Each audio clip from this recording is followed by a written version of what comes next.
Welcome to the... Testing 1, 2, 3.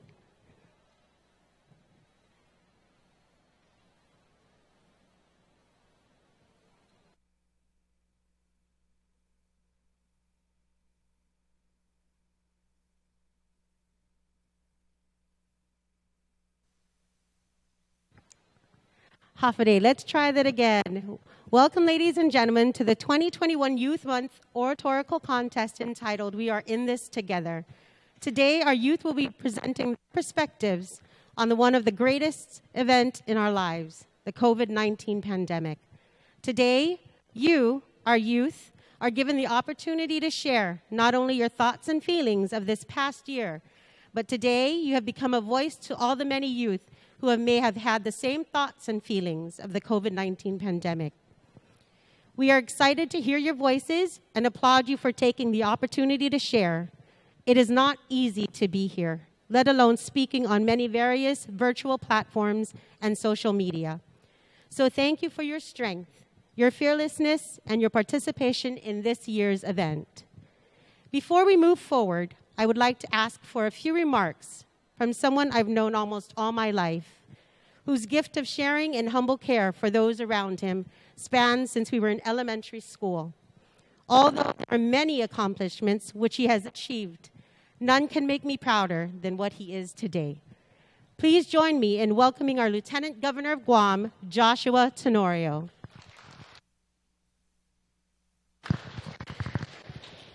Thank you, Kristen. That was very sweet, Christinda. And we were classmates since 5th grade. So you never know what's going to happen when you are together with your schoolmates. I'm looking forward to hearing your messages today. I'm pretty sure it's going to be uplifting. Perhaps it might challenge some things I might be thinking about, but it's a great time for us to hear a message from youth. And just so you know, I was in your shoes. I did compete in the oratorical contest many years ago, and I did not win. But I became my counterpart was the vice speaker of the legislature, and I was so proud to be a youth member. And I think that our Island Leadership Program is an awesome program. It's an awesome experience. But I do want to just give a lot of thanks to the participants, to the parents, to the advisors, the teachers, the judges, everybody that's coming together to help us celebrate Youth Month coming up. Our first Youth Month celebration since the pandemic. It's much more different than we ever thought, but I do want to give all of you my sincere gratitude, and I'm really looking forward to listening to your speeches. So thank you, and go break a leg. Thank you.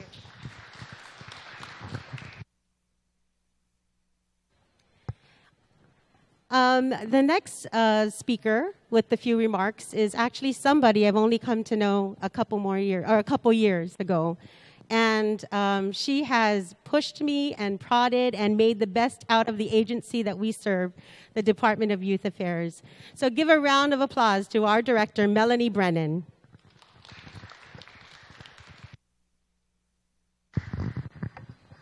Hi, good evening, everyone. Thank you so much for coming. Just wanted to echo the words of our Lieutenant Governor. This is not an easy time for anyone. It's been very, very challenging.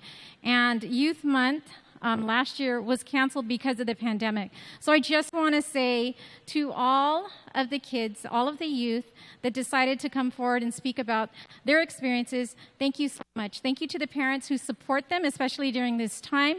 As you know, parental support is huge in making a difference. So we do applaud the parents as well. And thank you again to the judges, to our elected officials, and to Sergeant Paul Tapau and the DYA staff. Thank you so much.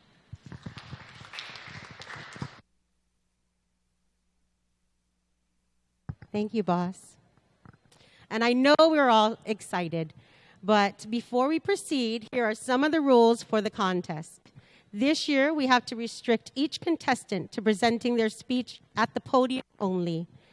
Contestants have a 3-minute minimum and a 5-minute maximum time limitation to present their speech. For every 5-second time violation, 1 point will be deducted. Contestants are not allowed to use any electronic devices during their presentation. Should a tie occur, judges will be asked to select an overall winner, or they may choose to have two winners. And always, please turn off your cell phones or switch them to silent mode. I will now introduce the event staff, Karine Bundicho and Robinette Belahaja.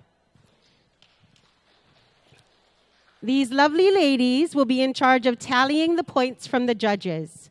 Greg Artero, who is in the back, is our timekeeper, and he will also be signaling the presenting contestant when they have 1 minute left.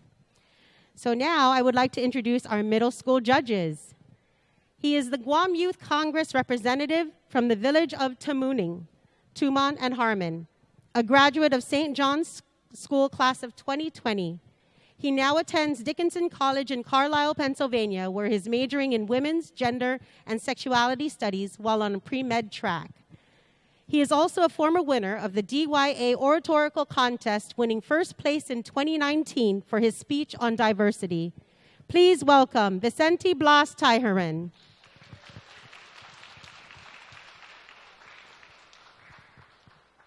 Our second judge is currently serving her second term in the 36th Guam legislature, in addition to serving as legislative secretary and assistant majority leader. She also serves as the chairwoman of the Committee on Air Transportation, Parks, Tourism, Higher Education, and the Advancement of Women, Youth, and Senior Citizens. Elected as the youngest female senator in Guam, she has dedicated her career fighting our island's working families and the underrepresented and underserved populations in our community. Our women, youth, manumko, and persons with disabilities. She has championed legislation that established protections against elder abuse and sexual assault, and employment and educational opportunities for our youth. Born and raised in the beautiful village of Asin, she is the daughter of the late former Senator Austin Sonny Shelton and Grishala Shinohara Shelton. She is a 2008 graduate from the Academy of Our Lady of Guam. She earned a master's degree in public administration and a Bachelor of Arts in political science and communication from the University of Guam. Please welcome Senator Amanda L. Shelton.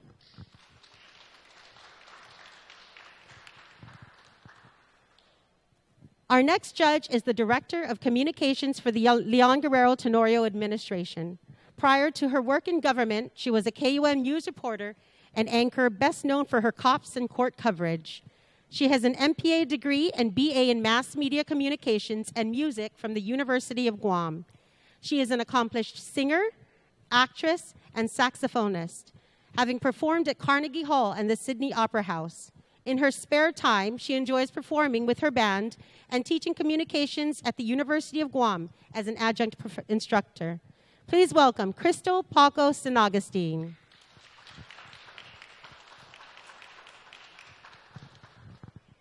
Now, here are the introductions of middle school contestants.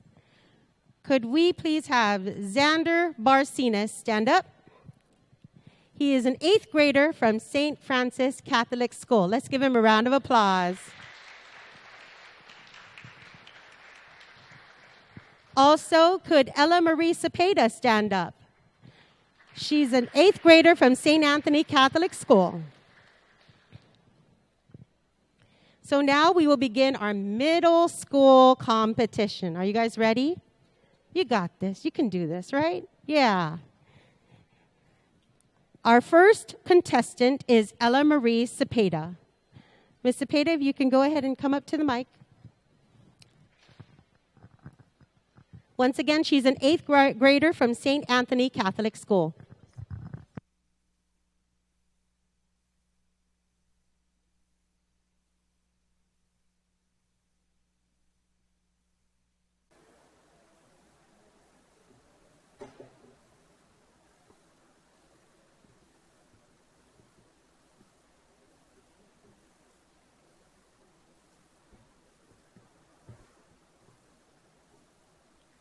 Half a day. Den haanin mauluk todos hamzu. Guahu si Elamri Cepeda. Otsugrado du gi St. Anthony Catholic School. Half a day and good afternoon. I am Elamri Cepeda and I am the 8th grade at St. Anthony Catholic School. COVID-19. We all know how this story goes. In March of 2020, the the outbreak of COVID-19 had begun. There was no way to determine how fast, deadly, and detrimental this virus would be. Although COVID-19 took thousands of lives and potentially threatened our way of life as a community bound by custom, tradition, culture, and faith, we learned to persevere. As a result of the effects of COVID-19, we were forced to separate and to watch our distance to keep ourselves and our loved ones safe. That exact separation brought about ways of trying to find safe and risk-free attempts to try and reunite with each other. But there was no way of knowing if you or anyone around you was susceptible to this virus. So because of that, separation was our best bet. Choosing to stay home and taking in the consideration of the distance between one another is a good example of how we're all working together as people alike. Giving each other enough respect to stay away, knowing that lives are at risk in these troubling times. Sometimes we all just have to learn to hold back, to sacrifice the interaction of us all. If we continue on with how we're trying to beat this virus together, I feel that in a few years, we'd all be able to go back to how it was before COVID.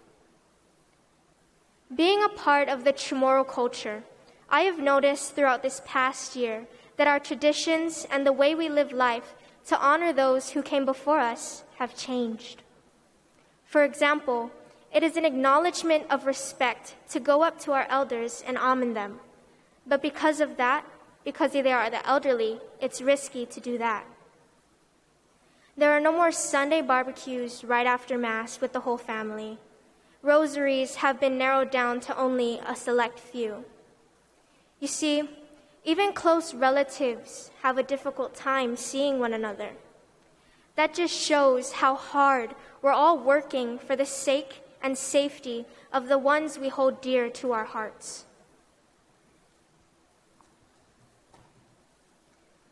Although we were forced to separate from each other, in fact, I feel as if it has brought us all even closer.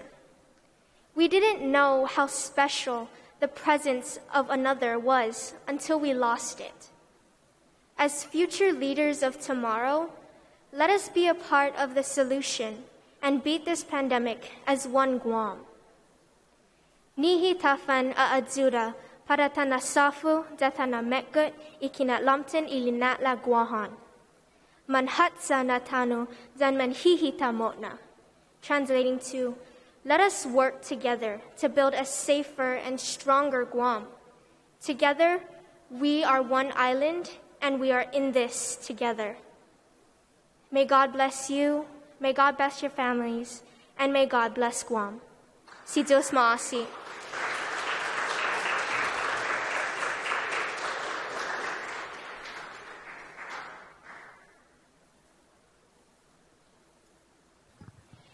Thank you, Ella Marie Cepeda.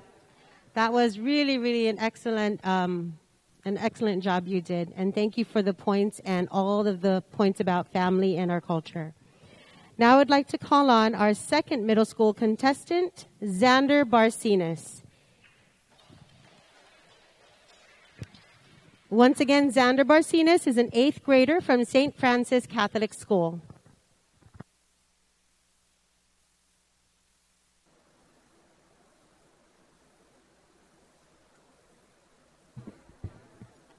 When spiders unite, they are capable of tying a lion down. Unknown author. The struggles of the modern day are often compared to warfare. And if there is one thing that the conquerors, rulers, and warlords throughout history can agree upon, it is that a nation divided is a nation destined to fall. I find this very crucial to our current state as a society. A few of us even consider ourselves undivided, uneven, and separate. However, we must know and learn that we are all in this together, regardless of race, regardless of financial standing, and regardless of mental health. Despite what you may think, despite your opinion, despite the closest relatives that you currently have, we are all brothers and sisters. The person standing next to you may be a distant relative. At some point, every human in existence's lives and family trees have intertwined. Being human alone confirms you into one of the greatest and strongest brotherhoods in existence, humanity. And we must learn to accept our brothers and sisters and treat them as such. It is easy to dehumanize another and treat them as our brothers and sisters. However, we must learn to treat them fairly. It is also easy to envy of another's class or simply look down upon them. But regardless of class, regardless of our standing, everyone has lost something. And it is not our losses that make us human. It is not our wins that make us human, but it is our losses. By learning and being cognizant of another's humanity and losses, we all eventually step closer to treating each other fairly and without discrimination. However, when we don't do this, we simply back forth from unity and our survival as a people, race, or species. Even though we inch closer to unity, even though we inch closer to our togetherness, we mustn't forget the perils and the high points of our wars and losses. Early March last year, we were forced into quarantine. Some of us felt fine, whilst others felt divided. They felt as if though there were invisible walls closing in upon them, and as if though the time of their fate was ticking down upon them. However, we are getting through this together, and in a few years we may even be together. And it is our morale that we have to thank for how close we've gotten to our unity. It is morale that decides whether or not we push forth past the perils and our losses, or we let them consume us. It is morale that determines whether or not we win this war, or if we lose this war. We must learn to keep our morale strong, whilst keeping others' morale strong. Treat them as you would your brother. Treat them as if though they're human. Treat them as if though you are them. And that is what unity is in and of itself.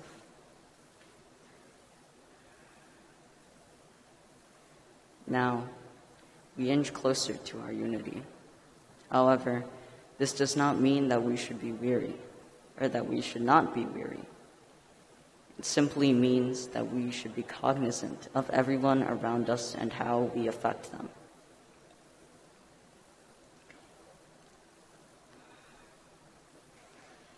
As we inch forward towards our unity, as I've said, we as a people grow stronger.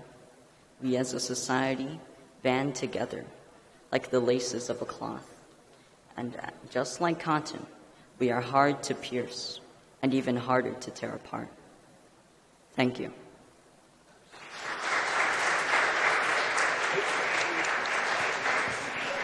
Thank you, Xander, on your thoughts of brotherhood, sisterhood, and humanity. Good job. So at this point in time, we're going to go ahead and take a brief intermission so that they can tally the scores of the middle school competition. As a reminder, a recording of tonight's contest will be posted on the legislature's YouTube channel. So feel free to rewatch the contest. So thank you again for your time, and we'll have a brief intermission right now.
As we work on tallying the first half of our oratorical contest, I would like to once again thank Vicente Tyron, Senator Amanda Shelton, and Crystal Paco San Augustine for your assistance in being our judges this evening for the middle school portion. So now we would like to welcome our high school. Oh, actually, let's give them a round of applause for their time and effort. I know that was a very difficult task.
So as we move into the second half of our oratorical contest, which is the high school portion, I would like to introduce the high school judges.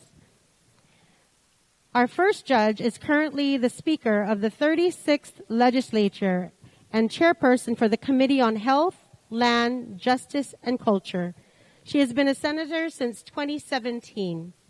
She has passed legislation to increase accountability and fairness in our government, prioritize our health and safety, and enhance public safety initiatives. She has also fought for the protection of our land and oceans from exploitation and contamination, and has stood firm against injustice. She is from the village of Dzotnya and received her Juris Doctorate from the UCLA School of Law, holds a biology degree from Creighton University in Nebraska, and is a graduate of the Academy of Our Lady of Guam, class of 1981. Prior to being a senator, she worked for 27 years as a small business owner, an attorney, and as professor at the University of Guam. She was counsel in the cases that forced the government to implement the Chamorro Land Trust Commission and the Earned Income Tax Credit. Please put your hands together for Speaker Therese Terlahi.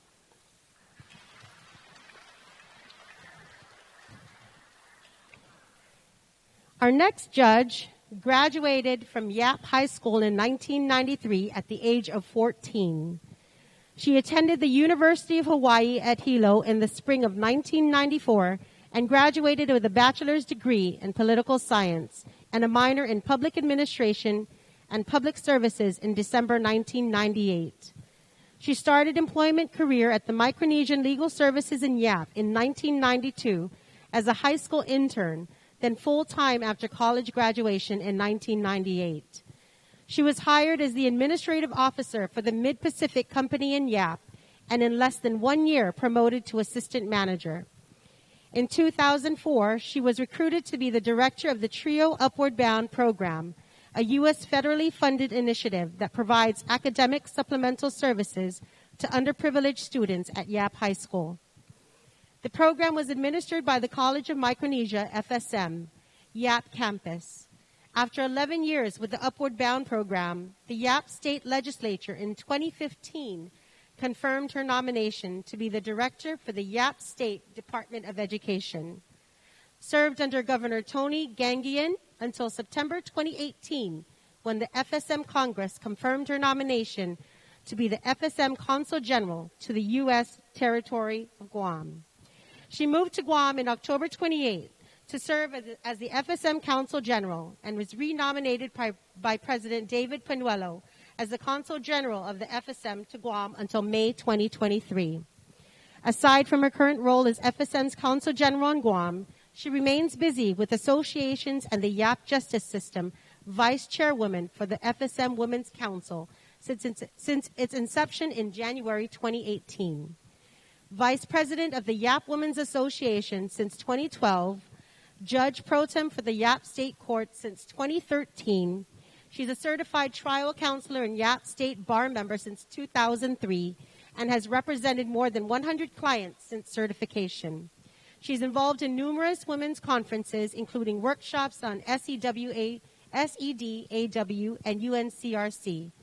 Member in numerous educational equity programs, and is a champion and advocate of gender equality and participation. Please welcome FSM Counsel General Teresa Philippin.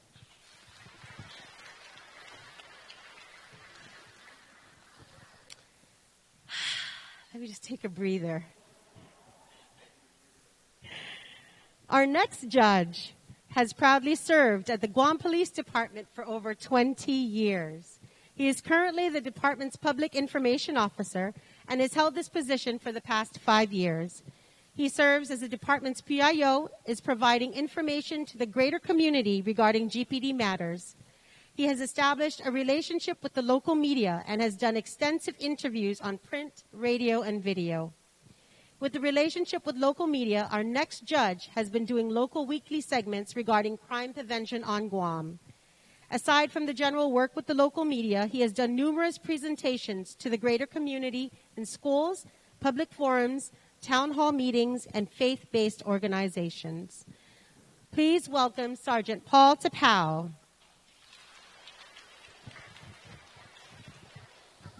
So, judges, you may proceed to your table.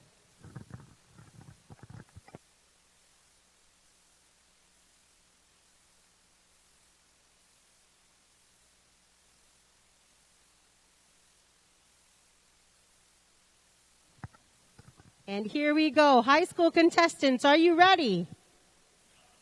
Okay, I heard that. Let's do that again. High school contestants, are we ready? Good. I would like to introduce Sophie Nochefranca. She's 11th grade from John F. Kennedy High School. Let's give her a round of applause. And let's also welcome Jin Chung. He is a 10th grader from St. John's High School. So, who's first? Raise your hand. Oh, okay. So, we would like to welcome, for his speech, Mr. Jin Chung. He's a 10th grader from St. John's High School.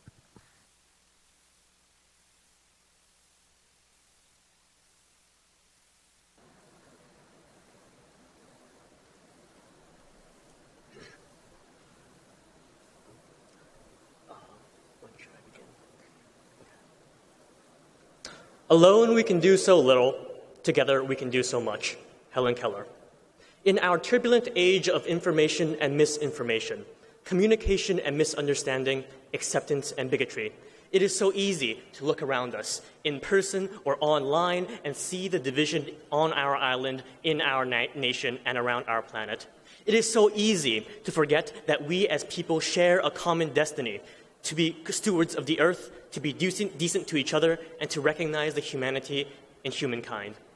According to the Dictionary of Obscure Sorrows, Sonder is the realization that each random passerby is living a life as vivid and complex as your own.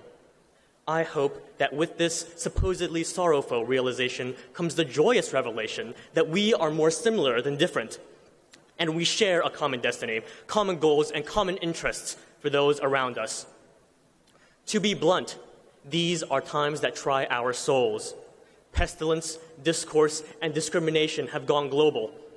It has been more than a year since COVID-19 has landed upon our island shores, and we as a community have struggled with adapting to and maintaining this new way of life since March of last year. In this period, we have seen the rapid development of vaccines through the effort and funding of multiple nations working together to combat a threat to humanity, as well as the enforcement of necessary policies to prevent its spread in the meantime. And no matter how small we may be, No matter how insignificant we may seem to ignorant outsiders, no matter if some congressman in Congress falsely believes that we are a foreign nation, we are a part of that global effort. Guam is a part of that national effort. When you put on the mask, when you take the vaccine, when you stay 6 feet apart, you are affecting not only the lives of 10, 20 people, your actions affect a great multitude of peoples, a great multitude. Not of 1 or 100, but of the 7 billion. There is no room for selfishness when death lurks one cough away. It is especially in these times that we must work together, and it is especially in these times that we must realize we are not alone. The conservation of energy is a community effort. The protection of human rights around the globe is a community effort. The maintenance of the earth itself is a community effort. And so it goes that preserving the lives around us is a community effort. And beyond this period of tribulation, we remain a part of this global community. My late uncle, who lived his entire life in Manchuria, who took care of me in my youth, who fed me, schooled me, and put a roof over my head, imparted to me an old Chinese tale that I wish to share with you today in his memory. On the lofty slopes of eastern Liaoning, there lived a large family atop the highest mountain. Yet, despite their relative prosperity, the scent of discord came upon the 5 brothers. One day, their sickly father called them into the medicine room. He gave them each 1 chopstick and asked them to break it. So, they did. Then he gave them each a bundle of 5 chopsticks and asked again for them to break the bundle. This time, the first one to break the bundle would inherit the father's full inheritance. Time passed. By the end, the brothers were left with bruised hands, a bundle of chopsticks, and a message. 一根筷子容易折，一把筷子难折断. One chopstick is easily broken. A bundle of chopsticks is unbreakable. I hope that we can create a community akin to a bundle of chopsticks, helping each other at every turn, irregardless of gender, race, or creed. That we will be unyielding in the face of forces trying to separate us, natural or man-made. Recently, in a quiet cafe one afternoon, Dr. Robert Underwood shared with me a lesson in Chamorro expressions. This is how that lesson went. I always find it interesting when people talk about inafamalik. They make inafamalik sound like it's some kind of happy, joyous expression, like just being a good person. That's not what inafamalik is. Inafamalik is I'm going to do for you and you're going to do for me. It's reciprocity. With Dr. Underwood's words in mind, I hope that we can help each other in the decades to come, on an individual level, a national level, and a global level. If I were to wear a mask for your sake, I expect you to do the same for me. Unity through reciprocity is key in making sure that everyone, me, you, your neighbor down the street, our politicians, policymakers, and those in charge of this country's futures, CEOs of large corporations, their wallets dripping with a surplus of billions, Jews and Gentiles, Protestants and Catholics, that everybody becomes responsible and is involved in creating a better society. Thank you.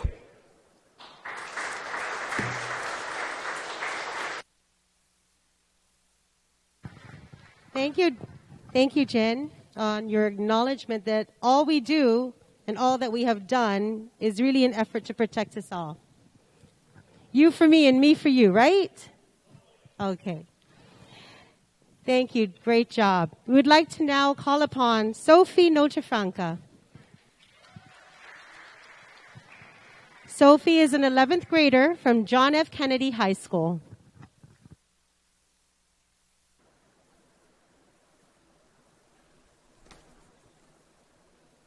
Hello, good day everyone. My name is Sophie Nochefranca, and I will be performing my oratorical speech. Thank you everyone again for your time.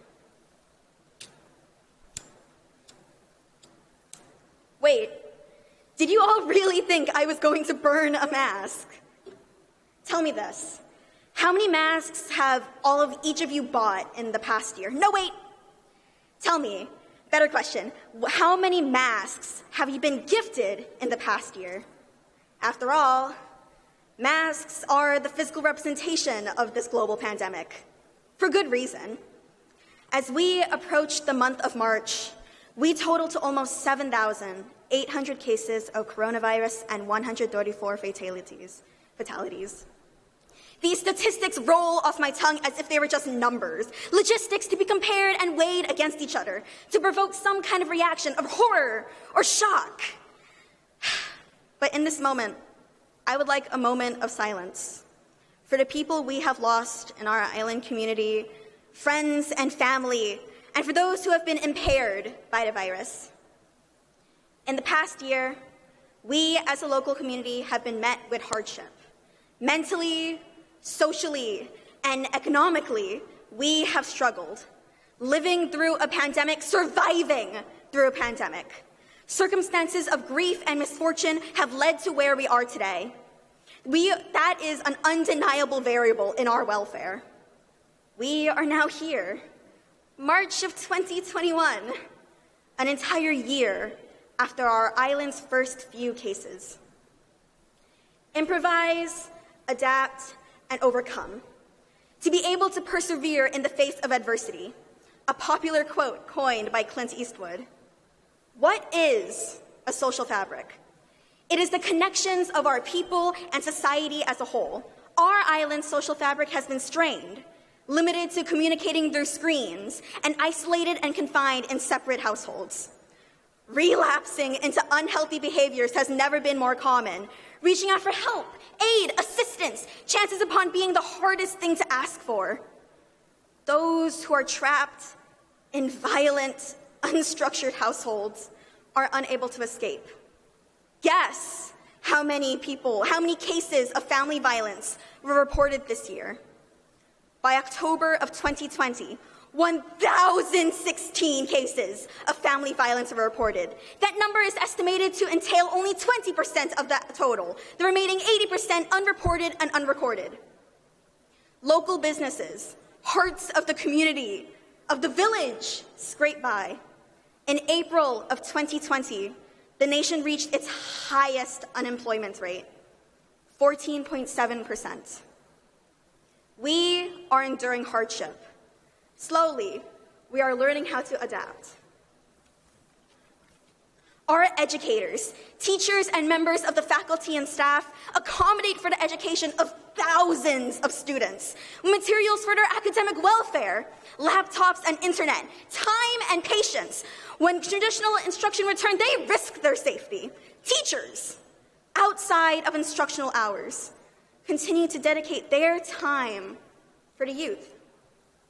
We, as a community, are following social distancing procedures. New infected cases are averaged in the single digits. Those who continue to arrive to work every day, I commend you for continuing to serve your community, for continuing to work towards a brighter future. In May of this year, at least half of our island population is expected to be vaccinated. By today, I want you to spend time with your loved ones. Hug them as if it was your last time to see them alive and well, to look towards the future. One needs to believe in a better tomorrow, and we won't have a tomorrow unless we work for it. We may never escape this decade of face masks and disinfectants. However, as a community, we have learned how to improvise, adapt, and overcome. We are in this together, and we will overcome hardship together. Thank you.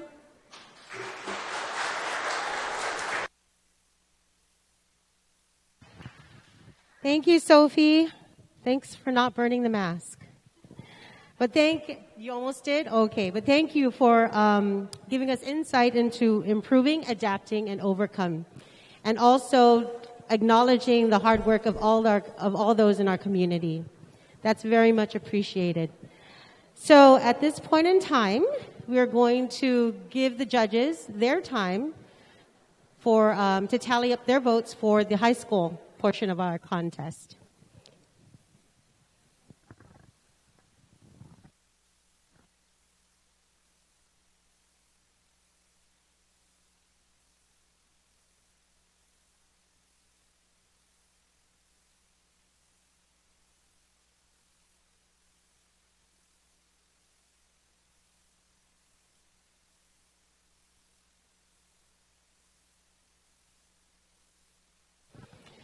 So as we set up the area and the time for the announcement of the winners, there are some snacks and beverages outside, so please feel free to go out into the hall and grab some.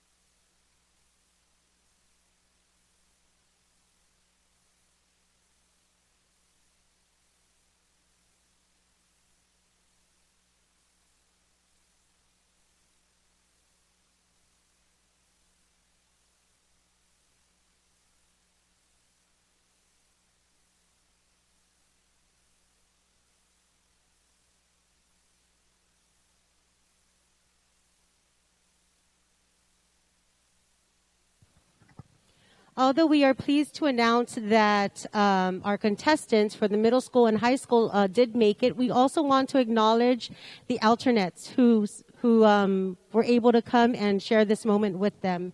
Our alternate from St. Francis Catholic School, who is an 8th grader, Zaya Chamberlain.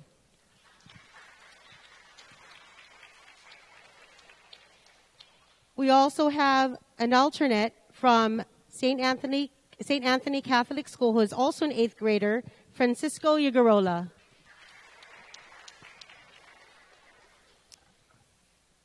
And for our high school contest, we have alternate Sophia Torcelino, who is 11th grade from John F. Kennedy High School. So thank you for taking the opportunity to be here as well. Please feel free to grab some snacks and beverages outside in the hall.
Okay, if everybody can go ahead and grab their seats, we've come to the most exciting part of the evening. But before we do, we're going to give a little appreciations to those who have participated. We'd like to once again acknowledge our judges for the middle school contest. Mr. Vicente Tyheran, please come up to the front.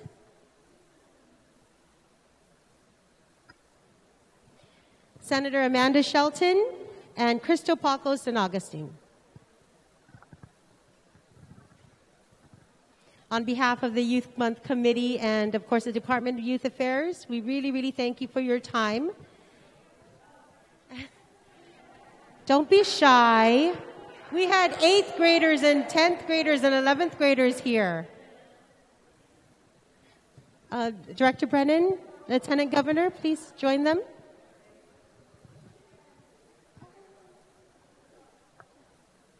Yes, Siggy.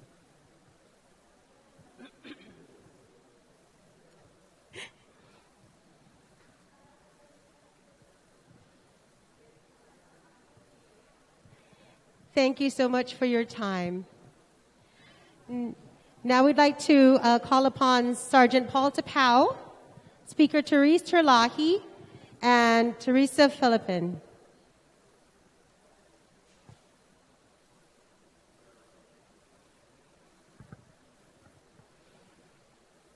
Thank you, judges, as well, for your time this evening.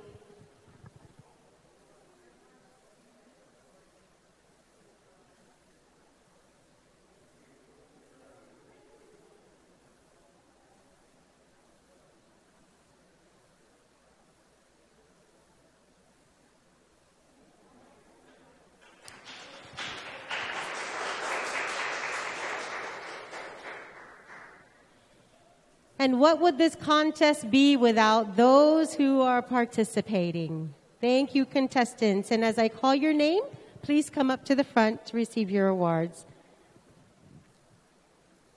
Xander Barcenas. Ella Marie Cepeda. And alternate Francisco Egarola.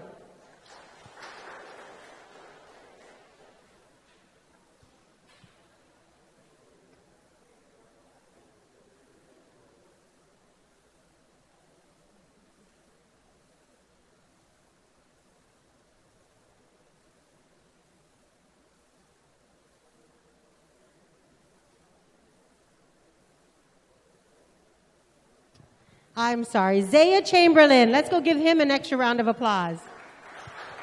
Or give her an extra round of applause. I'm sorry. Come on, Zaya.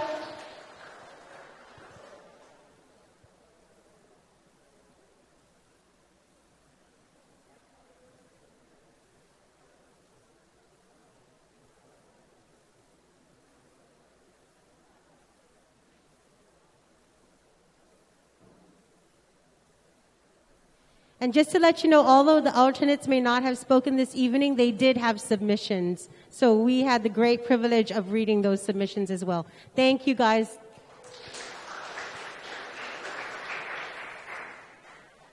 Now for our high school contestants. And when I call your name, please come up to the front. Jin Chung.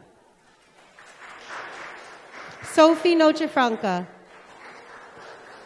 And alternate Sofia Torcelino.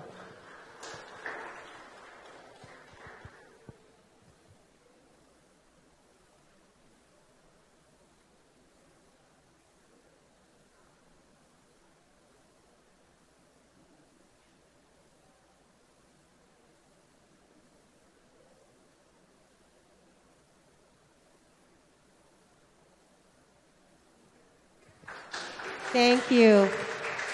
Now let's move to the most exciting part of the evening, but not before I thank some people. We would like to thank, for making this evening possible, Mid-Pack Distributors, the Guam Energy Office, and Miss Rebecca Respicio, the offices of the Lieutenant Governor and the Governor of Guam, the Guam Congress Building AV and Facility Management Team, the office of Senator Amanda Shelton, and all our judges, our parents, our teachers, administrators, students, and supporters. So thank you very much. Let's give them a round of applause. So are we ready? Danielle? Okay. Well, you know what? Let's just take a few more minutes. Danielle. This lady has led the team. She is the coordinator of all coordinators when it comes to the Youth Month Oratorical Contest. Danielle Camacho, we are truly indebted to you, and we applaud you and all your work.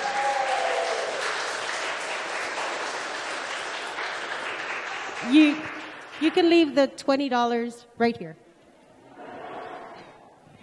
So let's go. Now we're moving on. Can we go ahead? And are we going to do middle or high school first? Middle.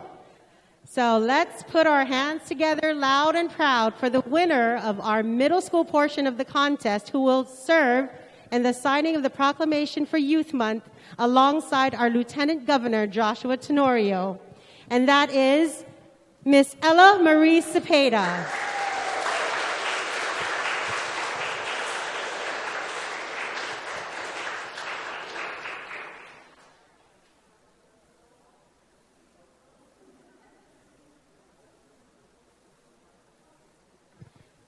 Could we please have also Speaker Therese Terlahi and Senator Amanda Shelton to join us up here with our winners? Director Brennan, you too, please.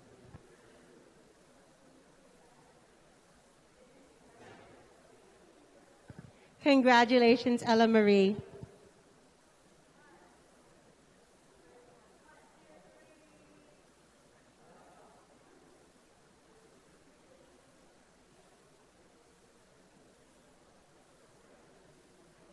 Thank you. So Ella will be giving you a little more information as the evening concedes, okay? Now on to our high school division. This was difficult. There was a lot of charisma, a lot of action, a lot of knowledge, and it was really, really a privilege to hear. However, the one winner of the oratorical contest for the high school division will serve alongside our governor for the day in the signing of the Youth Month proclamation. And our winner for the high school division is Mr. Jin Chung.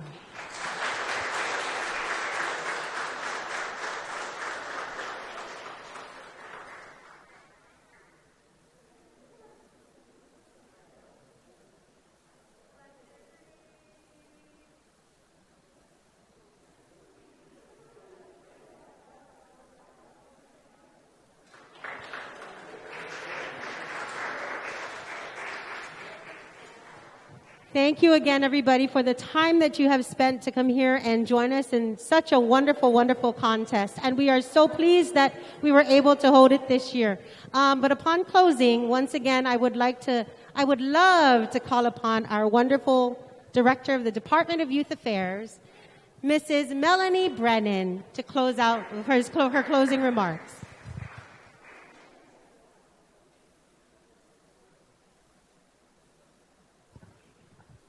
Actually, I just wanted to thank our MC as well, Miss Crescenta, again. Thank you all for participating. Again, this has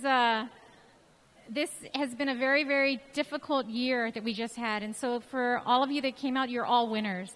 And we were very fortunate to get the Speaker of the Guam Legislature and also the Vice Speaker to take on the second place winners. Okay, so thank you so much, everyone. Be safe and have a good night.